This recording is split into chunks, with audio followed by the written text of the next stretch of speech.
Good evening, I'm Mariah Richards with AGP News. Today we will be going over international, national, and local stories. Now, to Lily with an interesting story about a man who woke up from a coma eager to eat tacos. Hi, this is Lily Nokopal, and this is our local news. A former Collier County officer by the name of Jake Booth was admitted to the hospital for a bad case of bronchitis and pneumonia. But soon after, things turned to worse for Jake when he died of a cardiac arrest. Although he was revised, doctors seemed that he was under horrendous conditions and put him in a medical-induced coma. 2 weeks after, doctors decided to tell the family that they should remove the feeding tube. His family refused and strived to stay strong. A way they did this was by spreading a hashtag called WakeJake on social media. The hopes and the prayers from local citizens became evident on April 1st. Jake was being transferred to the Tampa hospital.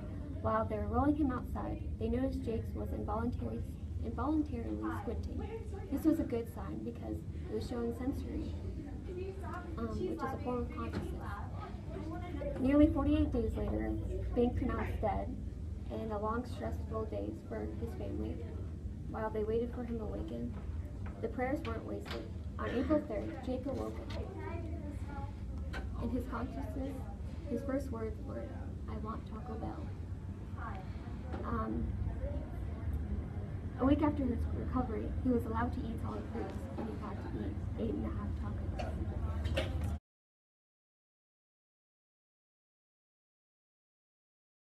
This past weekend on May 22nd, a sunny Sunday afternoon, a woman was bit by a shark in Florida waters. After being warned of the possible shark zone approximately 100 yards from shore, 57-year-old Mary Marcus swam into the shark zone and was bit by a shark in the waters of Vero Beach, Florida.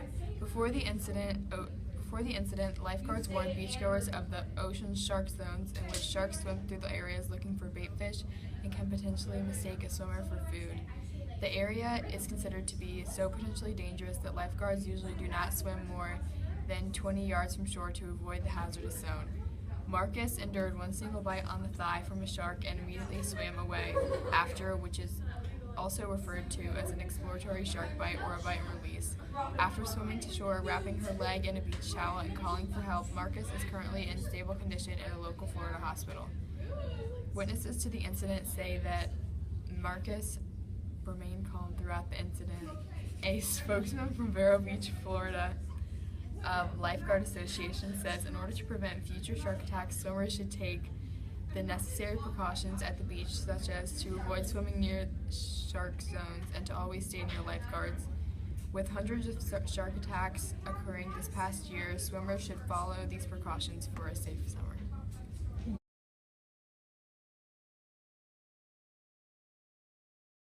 Hello, this is Mary Williams at GPN News, and I will be talking about Hillary Clinton. Okay, after Hillary Clinton talked to 60 mothers who lost a child to gun violence, she told everyone her opinion on May 21st at the Trayvon Martin Foundation event in Fort Lauderdale, Florida. Clinton fired back at Trump for his statement on Friday to the National Rifle Association about gun control. Trump said he wants to put more guns in the schools and get rid of gun-free zones. But Hillary disagrees. She wants the U.S. to take action to end gun violence in America.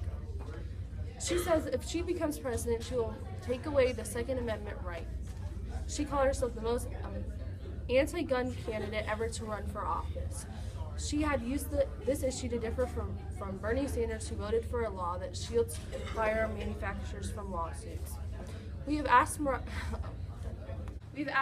her opinion on the topic. What do you think will happen if Hillary becomes president? Well, Mary, I think that we should not pick Hillary because it will cause a lot of uproar with guns, especially people who own a gun business. So this should solve the problem with who to pick. Now that's Mariah with International News. Hi, this is Mariah with International News. Today we'll be going over an international passenger flight that went missing on May 19, 2016. This plane, Egypt Air Flight 804, disappeared from radar when traveling from Paris to Cairo. It was revealed Saturday that the plane sent automatic messages about smoke in front of the aircraft just before it crashed. Before the plane dropped off the radar, it swerved 90 degrees to the left and made a 360-degree turn to the right before plunging first to 15,000 feet, then 10,000 feet, and then disappearing from the radar. Because of how the plane crashed, people are unaware if this was caused by a terrorist attack or technical difficulties. Authorities especially believe it was technical difficulty because there was no official evidence that someone blew up the plane, and no terrorist groups have taken the blame. Now to an interview with the authorities of the investigation. We are interviewing the authorities of the investigation. Is it okay if you ask me a few questions? Yes, of course. Okay, so how many people were aboard the Egypt Air Flight 804? There was a total of 66 people aboard the aircraft. Wow, okay. So what remains did you find from the aircraft?